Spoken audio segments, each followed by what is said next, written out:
Welcome to Psychologist Talks. On today's episode, I want to talk a little bit about when and or why and or how you, particularly talking to consumers, might be diagnosed with a personality disorder. And in thinking about how to organize this episode, I was thinking perhaps one starting with like the bad examples and then working my way through. Long and the short of it is there's not like a firm definitive way, but I'll give you sort of a couple of permutations of what you might look for, what it might sound like based on the ideology or practice of your provider. It's a non-exhaustive list, but hopefully helpful. And if you're a provider, maybe helpful to hear as well. So on the bad side of it, I will say on the plus side, on the bad side is, in my experience, it's been relatively rare. And number two, it typically targets like a select few personality disorders. And that's kind of full circle when you hear my critiques, or if you've heard my critiques on, reconceptualizing personality disorder. It usually is focused on the ones that are sort of cliche. Everybody knows them. We're talking narcissism. We're talking borderline personality disorder. So do note my exposure to this is pretty significant because of my role in psychological testing. And within psychological testing, I do a lot of records review. And I've had the benefit of working at a community mental health center, which really has really robust methods and means of securing records and reviewing records of individuals who've been in the system for a good amount of time. So this is not me just making this up and speculating. This is lived experience. And so there's two really bad ways that I saw, but again, relatively rare. The rarest is at initial intake.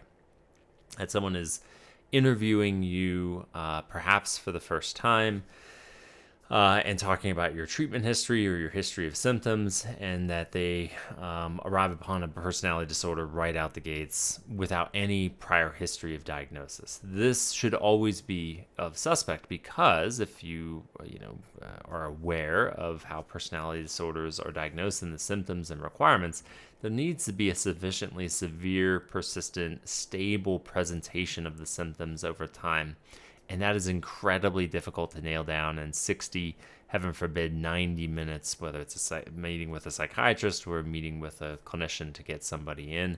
It's just not plausible. And even with a provider who's gotten to know you over several months at a time, that is quite a feat to arrive upon an accurate diagnosis. So I would be very wary if someone at intake is listening to you and your symptoms and they go, hey, I think you've got this condition. In fact, I'm going to confer it. That's different than saying, hey, you might want to look into her. This sounds like it could resemble this thing. I'm going to defer, right? But I'm just going to plant the seed for you to be curious about and not actually diagnosing. I think that's more responsible. But even then, did they really sufficiently get to know you and your history? Number two is inpatient hospitalizations, most frequently when there were recurrent inpatient hospitalizations, usually because of self-harm concerns and or suicidal thoughts. I'll sometimes have seen the hospital folks get a little frustrated, seemingly, of like, I don't know what this is, I don't know why it's not getting better, and so I'm wondering if there's a personality component to this. If not wondering, boom, putting the rubber stamp on it because of that rapid cycling and recurrence. It's a similar methodology as to why bipolar is often misdiagnosed. There's a selection bias here because these inpatient providers are only seeing an individual in the context of a crisis. And so because of that, there's a skewed perspective of what functioning over time looks like. Now, they get more information and more touch points than a 60, 90-minute intake. However, it's falling into a similar trap that there is just really, you're only getting a fraction of what is necessary to provide a diagnosis around a personality disorder. It really is not sufficient, one, over time, but two, again, the selection bias piece. It's only during a period of crisis. You don't know how they function in the in-betweens. So those are the two areas that I have always been most suspicious of. And anecdotally, that often, when I would see that the most, it's usually around like the late teens and early 20s too. This is often when there's, again, anecdote. I'm not saying this is hard and fast science, but when I see rapid cycling in and out of hospitals, it is actually usually around that age because My suspicion is that there's a lot of kind of developmental things going on. The ability to self-regulate and the wisdom around that is maybe a little bit compromised, and so it's just a really messy and chaotic time, which then again makes diagnosis of personality disorder really challenging, because 18, 20 years old, that is still very young developmentally for there to be an assured path towards a personality disorder. The providers I really appreciate are, again, the ones that kind of muse and are curious in this domain and say, like, hey, this is fitting like a concerning pattern. We appreciate that this might not go on forever and ever, amen, right? But we'd be remiss if we didn't at least mention this curiosity so that providers can keep their eyes and ears open as as they get to know this particular client and as time continues to unfold. As someone who does psych testing, it's also a really sensitive and challenging age, even with robust psych testing, to provide or confer a personality disorder, because of it's so early, right? If they're still living at home, or if there's a lot of trauma and they're still in an environment that's kind of traumatizing in some sort of way, or there's a lot of exposure around that, or they haven't really individuated out of a particular friend group that's really kind of pulling on certain aspects of self or certain self states, it's really challenging of like, what happens if I was to pluck this individual and pop them somewhere else? Would this persist? I don't have that ability, right? I don't have the gift of foresight over here. And so again, it's an understandable challenge when people are looking for answers. But again, the responsible thing is you do not confer unless there is really quite compelling evidence to the contrary. Now, all of this is leading into an important next point, and that is, how does one consider what's the threshold for diagnosis? And if you've seen any of my episodes on the psychodynamic side, there's a difference between the hard and fast diagnostic manual, the DSM, that says like the super pathological or nothing, versus us psychodynamic folks that go, well, there's varying degrees of severity. And so once again, I appreciate that these providers might actually be sometimes the ones that aren't just like boom, immediately confirming, sussing out something that, when considering it on a more dimensional model, actually could be very helpful when it comes to conceptualizing and understanding, hey, where's this person's personality functioning at? But again, we live in a diagnostic world that does not appreciate that. And in my experience, at least here in the middle of the United States, there's not a lot of folks who are actually conceptualizing from a psychodynamic lens when they're doing that. All right. So that's the less responsible side. What would the more responsible side look like? Well, I've kind of, suggested this already. It's a longitudinal assessment. When I'm assessing people's personalities as I meet them, there are some people that right out the gates, my spidey senses are like, boom, I'm sensing something, I'm feeling something, and I start narrowing focus and being real curious about a domain probably within the first couple months. But you'll notice even within that, I'm observing and looking for that consistency over time. And I will often begin to poke around and ask questions that hit on common themes and dilemmas in that domain, but I'm not really talking diagnostically at all, or even hinting at this until I'm several months in. And that's in the rare cases where it's something's pretty blatant, pretty obvious. And that's probably more on the traditional DSM side of things, because those are more severe presentations, so they tend to not hide themselves well, because they present pretty omnipresent across situations and contexts. I'm a pretty good sensor. I mean, I do pick up on the more neurotic, less kind of stark versions. I can do pretty well. But again, more often than not, it's pretty stark examples. But the subtler, more neurotic, less severe versions, which again don't exist in the DSM as of right now. We're talking like 6 months. I'm feeling folks out. And usually because personality disorders exist in the context of relationships, whether it's a relationship with an individual or a relationship with a greater system. And it takes time to really feel that out, to feel out each individual relationship or the narrative behind the relationships, to see the pattern over time. To see like, isn't just these symptoms that I need to be attacking here in the present. It is this undercurrent of an aspect of personality that is sabotaging them and creating these defenses and creating these sort of reenactments over and over again that we need to interrupt. But that takes time to establish that. It takes narrative building to establish that. I mean, there are some people who absolutely come in and they have pre-identified this, particularly in the day and age where, because we're not making many changes to personality psychology, in the concrete side, the public has, had very significant interest in a select few, unfortunately, personality domains. But yeah, some people come and go and, oh crap, am I this, right?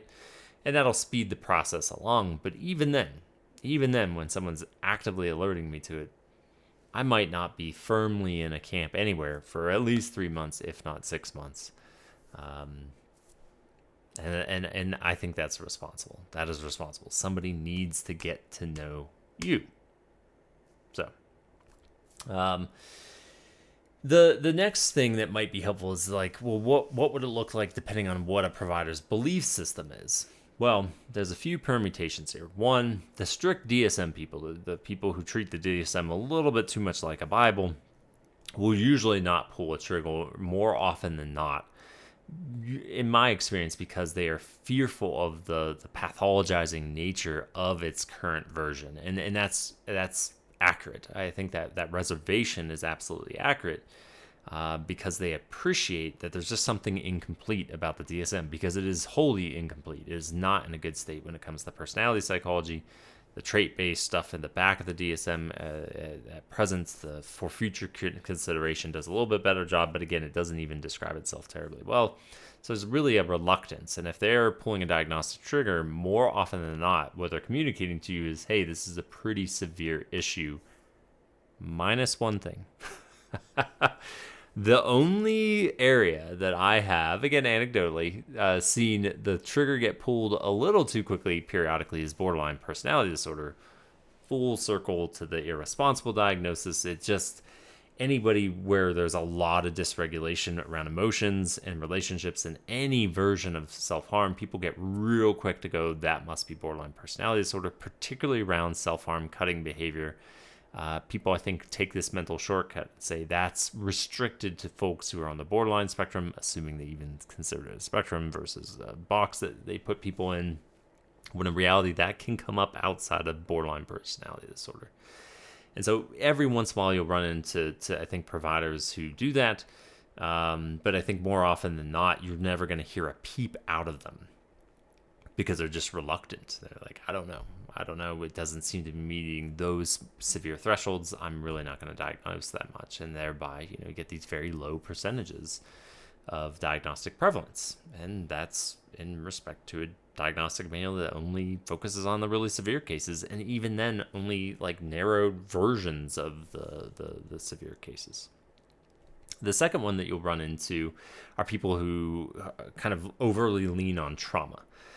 And this can be frustrating for folks with really even the DSM versions of personality disorders, like the more severe ones, because there is this notion that everything is grounded in trauma, and personality is, just a fancy way for saying, trauma, which is inaccurate, which is wildly inaccurate, and frankly, in my opinion, quite dangerous.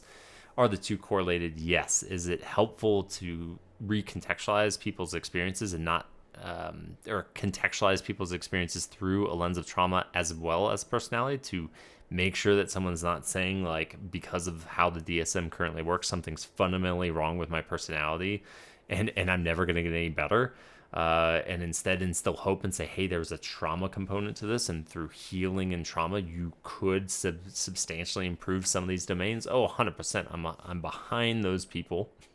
and we need to be careful by not throwing the baby out with the bathwater, because there's so much interest in trauma. Well, personality, which nobody's touching with a 10-foot pole, not publicly it seems, gets relegated and it says like, well, that's the pathologizing thing. We're not going to pay attention to that. It's all trauma.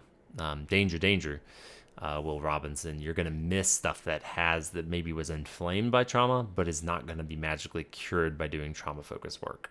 It's not. It's not. I mean, if you do internal family systems and relational work and identity work, vicariously, you can do both. You can work on the trauma, and then it will push and compel people into addressing aspects of their personality that are problematic in the present. But I think for a lot of folks, there's a danger there because they'll do trauma exposure work, heal that, try to work on that healing, move away from shame, and then accountability for problematic ways in which they work through their defenses and their sort of misgivings and fears it can get inadvertently thrown out the window. That's not a good thing. It's not a good thing. Last but not least, you'll get those of us who are a little bit more informed about personality, and or if you're anything like me, personality is the underpinning of literally everything, right? Like there's cultural considerations. Yeah, well, maybe we should also have personality considerations because we all have them. And by the way, they don't exist as severe or not. Now, that doesn't mean I'm going to diagnose a lot of folks, but I will at least have conversations of like, hey, here's the personality sphere that I'm detecting, and these are the dilemmas that often come up for folks who have these issues. Is this mapping on, or notice how this might map onto your history? And here it helps us be intentional in the present because these are the dilemmas, both unique to your history and, as we see, often come up in these personality traits or the personality disorders categories. These are the common dilemmas, and so might we narrow our focus on that? And my hope, some people who want hard and fast black and white, they don't like me, I think, and versions of me, because there's too much gray in that mentality. But I think there's a lot of people who appreciate of this sort of more holistic understanding of, hey, there are these parts, and we see them replicated across so many people to varying degrees. And it would behoove us to name that and talk about that and destigmatize that and see how much it applies. Not that it will or it won't, or I'm giving you this diagnosis, we have to do this thing. It's just, it helps, conceptualize and it replicates itself. Hey, you're not alone in this. Oh, that rung a bell? Oh, that really strikes true for you? Oh, interesting. How empowering. So how do we functionally treat this? How do we navigate these defenses? How do we move through these common dilemmas that we see for folks who tend to have these dependency issues or tend to present in a borderline-like way or have this really overinflamed narcissistic defense, et cetera, et cetera. And so even if you're not being diagnosed, I would hope that folks who practice and think like me will at least be having these conversations with you. Not always. Some people don't operate that transparently. I'm a big information guy, though. I just love delivering concepts and ideas and thoughts and perspectives for people to play with so they can work on what we call their sort of observing ego. And they can kind of observe themselves and conceptualize themselves. So, insight. So those are the various permutations of the more responsible version of things. Again, it's not all-encompassing. I'm not every other provider. This is me just kind of discerning as I've met people over the years. But at the end of the day, if you're hearing me correctly, it's like the diagnostic trigger is not going to be frequently pulled. It's just not. I think again, if you look at my reconceptualizing personality episodes, I speak a lot to this. Is like it's marooned on an island right now, and so I think without more information and sort of seeking of like a general agreed upon conceptualization and diagnostic methodology around this, I think you get a lot of hesitance from providers. They're like, well, I don't even know where things are at. It hasn't changed in 2 decades. If you're informed enough, you know that the diagnosis manual as it currently stands is not terribly up to snuff. So we're just in a lurch, right? And so I think there's a lot of reluctance to, boom, hit stamps unless it's very clear and unequivocal. Never mind, there are those of us who are just like, what's a diagnosis anyway, right? If I can bill it, fine, you and I can talk about it, but I don't need to put it on paper because what's the point, right? It's only for insurance. Or if we're not using insurance, do we really need to put it on paper? Or can we just talk about it and not actually put the stamp on it, at least until we understand what the hell these stamps mean or the implications for them, right? So That's the how, or the what it might look like, the less responsible to the more responsible, and how that presents across perhaps different providers. And now my brain disorganizes. It has said that there was another thing I wanted to do in this episode, and I am missing what that is. Shoot. This is what I get for not playing in these.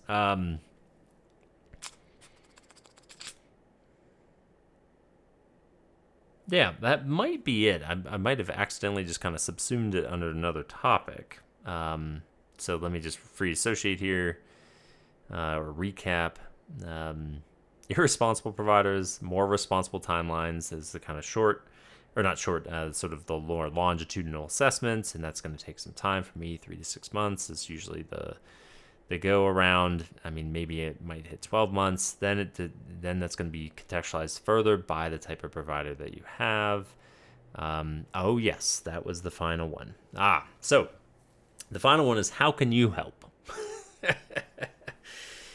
One is, be careful of online information, be careful of TikToks, be careful of all that kind of stuff, because the devil's often in the details. I mean, hopefully you're picking up just on how I'm talking about this. Like, if providers can get tripped up on this, who says that you're going to just like go search on the web and self-diagnose? Please be careful of this.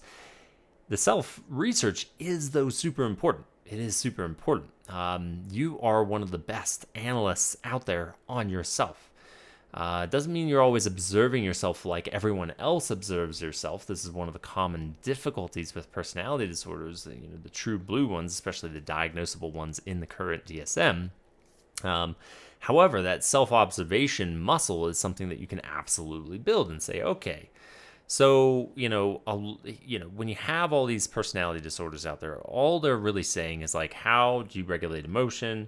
How do you do with your relationships? How do you regulate your behaviors, right? But because it asks for something longitudinal, one of the best ways to do this is to continually monitor yourself. So say you inform yourself based on real brief education, or, watching my episodes, other people who talk about personality issues, and you say like, well, those sound familiar, and now my job is not self-diagnose, go, this is what I am. My job is to try to put on an objective third eye. Put on a third eye? I don't know. A monocle? What am I talking about here? Anyway, try to observe yourself over time and track this stuff. Track it to see if there's really a recurrence and or a dominance of these problems. Are there certain catalysts? When or why do these issues tend to come up? Now, I'm not saying, like the memes with, what's his name, Charlie Day. Is it Charlie Day from It's Always Sunny? He's got all the things behind him. He's like, go crazy trying to pinpoint all these things. I'm not like create this giant web and then come in and overwhelm your provider. Like, look at all this I've tracked over 2 years, but just have that general sense of like, this is what I've observed and these are the trends. And that can help kind of jumpstart us providers. Go, oh, interesting. That gives me my own, you're transplanting the third eye. Where am I going with this? And you help me, at least, when I hear stuff like that. Oh, okay, that helps me have another area of narrowed focus and curiosity that I can keep in mind next to my own sort of what I'm hearing and the countertransferences I'm feeling and going through your history, et cetera, et cetera. That's helpful. And now we can collaborate on this third eye. I can pick up and be a companion in this self-monitoring, because that continuous assessment is the most beneficial thing. And I will be right there inquiring and being curious about your emotions and your behaviors and your relationships. And we can establish this over time. And then I can share with you my opinion and go, yeah, I think you're on to something. There is something. There is this vibe that very much maps and mirrors this. Or, it's interesting. I'm not seeing that quite pan out. Or in fact, you identify this as a major problem, but the more you talk to me, I'm actually seeing this other kind of trait rise up, and it seems to be getting your way more. Isn't that interesting? So that's the final thing I would offer is in this episode, longer-winded than I hoped, about when and how and why and all this other stuff. What could you do? Well, don't self-diagnose, but monitor yourself. Be curious. Be your own data analyst. If you have trusting relationships, ask for feedback from them too. What do they see? the whens, the whys, the how longs, those sorts of things. Very helpful for us providers. Doesn't mean it's going to, immediately, if you were doing audio only, so that was a failed attempt at a snap on my left hand. It's not going to immediately, boom, oh, okay, we can diagnose you. But it can certainly help speed up the process, at least potentially. So, all right. Now, that has got to be it in this episode. Hopefully helpful. If you have any curiosities, while I can't dispense medical advice, I'm always happy to respond to comments. So if anybody wants to leave a comment kind of inquiring or asking me to expand on any of this in today's episode, I can try to do so. But otherwise, thank you for listening and watching. And as always, stay curious.